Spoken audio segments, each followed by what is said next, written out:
97 ഇറങ്ങിയ break down എന്ന സിനിമയുടെ അഡാപ്റ്റേഷനാണ് മകൾ തിരുമേനി ഡയറക്റ്റ് ചെയ്തിരിക്കുന്ന ഈ വിടാമുയർച്ചി എന്ന സിനിമ.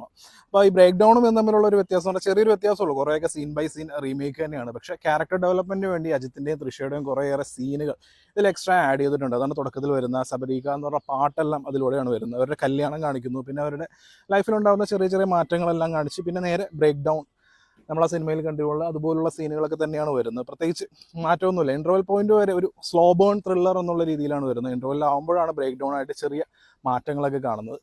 അപ്പോൾ ഈ ഇൻ്റർവെൽ വരെയുള്ള സീൻ എന്ന് പറയുന്നത് അനിരുദ്ധിൻ്റെ BGM ആണ് പ്രത്യേകിച്ച് എടുത്തു പറയേണ്ടത്. കാരണം ആ ഒരു സ്ലോ ബേൺ ഇമോഷണൽ ആയിട്ടുള്ള ആ ഒരു ത്രില്ലറിനെ നല്ല രീതിയിൽ ബ്ലെൻഡ് ആയിട്ടുള്ള ആ രീതിയിലുള്ള പെർഫോമൻസ് ആയിരുന്നു. പെർഫോമൻസും നീറ്റായിരുന്നു അജിത്തിൻ്റെയും തൃഷയുടെയും. പിന്നെ അർജുൻ്റെയൊക്കെ സ്ക്രീൻ പ്രസൻസ് എടുത്തു പറയണം. ആരവാണെങ്കിലും നല്ല രസമായിരുന്നു സ്ക്രീനിൽ കാണാൻ. സെക്കൻഡ് ഹാഫിലേക്ക് വരുമ്പോഴാണ് ഈ പടം ഒരു ആക്ഷൻ മൂഡിലേക്ക് വരുന്നത്. പക്ഷേ ഉള്ള പ്രശ്നം എന്താണെന്ന് വെച്ചിട്ടുണ്ടെന്നുണ്ടെങ്കിൽ ഈ സിനിമയിൽ ഇതുവരെ പ്രത്യേകിച്ച് തമിഴിലെ സൂപ്പർ സ്റ്റാറുകളൊന്നും ചെയ്യുന്ന പോലുള്ള ഒരു റോളല്ല ഈ പടത്തിൽ ചെയ്തിരിക്കുന്നത്. ഒരു വളരെ പാവത്താനായിട്ടുള്ള എന്നാൽ ഒരു സൂപ്പർ സ്റ്റാറിൻ്റെ ആ ഒരു സ്റ്റാർഡം കാണിക്കുക, ഒരു മാസ് മൊമെൻറ്റ് ക്രിയേറ്റ് ചെയ്യുക, അങ്ങനെയുള്ള ഒന്നുമില്ല. ഒരു സാധാരണക്കാരനായിട്ടുള്ള ഒരു ഭർത്താവ് ഭാര്യയെ കാണാതെ കഴിഞ്ഞാൽ എങ്ങനെയൊക്കെ പെരുമാറും. അപ്പോൾ അതിനിടയിൽ എന്നാൽ പിന്നെ കുറച്ച് ആക്ഷൻ സീൻസും കാര്യങ്ങളൊക്കെ ഉണ്ട്. ആക്ഷൻ സീൻസ് വരുമ്പോൾ ഉള്ളൊരു പ്രത്യേകത എന്ന് പറഞ്ഞു കഴിഞ്ഞാൽ, അതായത് ചെറിയൊരു ലൂപ്പ് നിർത്തിയിട്ട് അജിത്തെ, അതായത് കടവുളെ അജിത്തെ എന്നുള്ള രീതിയിൽ ആ രീതിയിലൊക്കെ വിളിക്കണം. അതിന് വേണ്ടിയിട്ടുള്ള ഒരു ബാക്ക്ഗ്രൗണ്ട്, ആ ഒരു സെറ്റിംഗ് ആണ് പടത്തിൽ വെച്ചിരിക്കുന്നത്. ഈ ആക്ഷൻ സീൻസ് വരുമ്പോൾ അറിയാം.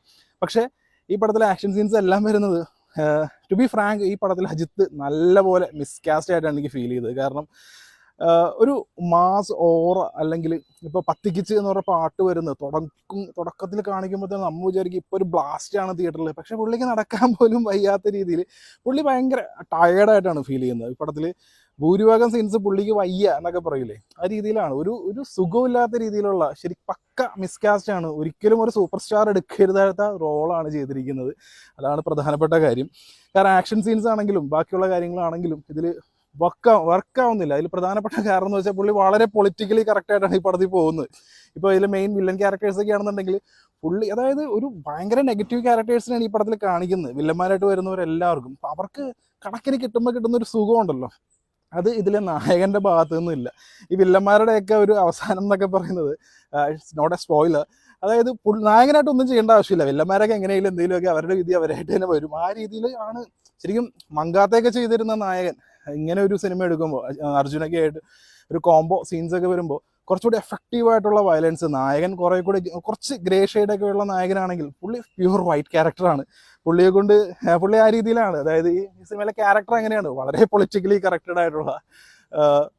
എന്നാൽ ഒരു പ്രശ്നം വരുമ്പോൾ അതെങ്ങനെയെങ്കിലും അതിന് കരകയറണം എന്നൊക്കെ ചിന്തിക്കുന്നത്. അപ്പോൾ സ്റ്റിൽ ഒരു സെറ്റാവുന്നില്ല. ഫസ്റ്റ് ഹാഫ് പിന്നെയും ഒരു ഡീസൻ്റ് ആണെന്നുള്ള രീതിയിൽ പോകാം. സെക്കൻഡ് ഹാഫിലേക്ക് വരുമ്പോൾ ഒന്നാമത്തെ കാര്യം പുള്ളി തന്നെയാണ് ഇതിലും പ്രധാനപ്പെട്ട മിസ്കാസ്റ്റ്. ഈ ആക്ഷൻ സീൻസ്, ഈ പത്തിക്കിച്ച് എന്നുള്ള പാട്ടൊക്കെ ഒരു ഗംഭീര ആക്ഷൻ സീക്വൻസിനുള്ള വകയാണ് അനിരുദ്ധ് ഒരുക്കിയിരിക്കുന്നത്. പക്ഷേ പുള്ളിയുടെ ആക്ഷൻ സീൻസ് കാണുമ്പോൾ ഒരു സുഖമില്ല എന്ന് പറഞ്ഞാൽ നമുക്ക് ഒരു ഇമ്പാക്റ്റ് നൽകുന്നില്ല. ഒന്ന് വാവ് എന്ന് പറയുന്ന യാതൊരുവിധ കാര്യങ്ങളും ഒന്നും ഈ പടത്തിലില്ല. പിന്നെ ഇതിലെ ട്വിസ്റ്റും കാര്യങ്ങളൊക്കെ, അതായത് ബ്രേക്ക് ഡൗൺ എന്ന് പറയുന്ന ഒരു സ്ട്രൈറ്റ് ഫോർവേഡ് ആയിട്ടുള്ള ത്രില്ലറാണ്. അപ്പോൾ കുറച്ച് മാറ്റങ്ങളൊക്കെ ഇതിൽ വരുത്തിയിട്ടുണ്ട്. അതൊന്നും കാര്യമായിട്ട് വർക്കൗട്ട് ആയിട്ടുള്ള, അതായത് ആർഖം അസൈലം പോലെ കുറേ കാണിച്ച് ഹാർലിയും ജോക്കറും തമ്മിലുള്ള ആ രീതിയിലുള്ള ഒരു ഡയമെൻഷനൊക്കെ കൊണ്ടുവരാൻ ശ്രമിച്ചിട്ടുണ്ട്. പക്ഷേ അതൊന്നും വർക്കായിട്ടില്ല. അർജുൻ കൊള്ളാം, പുള്ളി കാണാൻ നല്ല രസമായിരുന്നു, നല്ല സ്വാഗായിരുന്നു. ആക്ച്വലി ഈ പടത്തിൽ അജിത്തിനേക്കാൾ സ്ക്രീൻ പ്രസൻസ് അർജുനും ആരവനും ഉണ്ട്. എന്തിന് റെജിന കസാൻഡ്രൊക്കെ വരെയുണ്ട്. പുള്ളിക്കാർക്ക് വരലക്ഷ്മിയാണ് സൗണ്ട് കൊടുത്തിരിക്കുന്നതെന്ന് തോന്നുന്നു. ഒരു വെറൈറ്റി ക്യാരക്ടറായിരുന്നു. ആ രീതിയിലൊക്കെ നോക്കുമ്പോൾ കൊള്ളാം. പക്ഷേ ഒരു ക്യാരക്ടറായിട്ട് അത്ര പെർഫെക്റ്റ് അല്ല. ഇത് സെക്കൻഡ് ഹാഫിലേക്ക് വരുമ്പോൾ നല്ല രീതിയിൽ പടം കൈവിട്ടു പോയ പോലെ തോന്നി. എനിക്ക് അങ്ങനെയാണ് ഫീൽ ചെയ്തത്. ഈ പടം എന്താ പറയുക, ബ്രേക്ക് ഡൗൺ കണ്ടവർക്ക് ചെറിയൊരു ആൾക്കാർ, അതായത് കാസ്റ്റ് മൊത്തം മാറ്റിയിട്ടുള്ള ഒരു എക്സ്പീരിയൻസ് എന്നുള്ള രീതിയിൽ വേണമെങ്കിൽ കാണാം. പിന്നെ അനിരുദ്ധിൻ്റെ ഗംഭീര വർക്കാണ്. പുള്ളിയാണ് ഈ പടം മൊത്തത്തിൽ അങ്ങ് കൊണ്ടുപോയിരിക്കുന്നത്.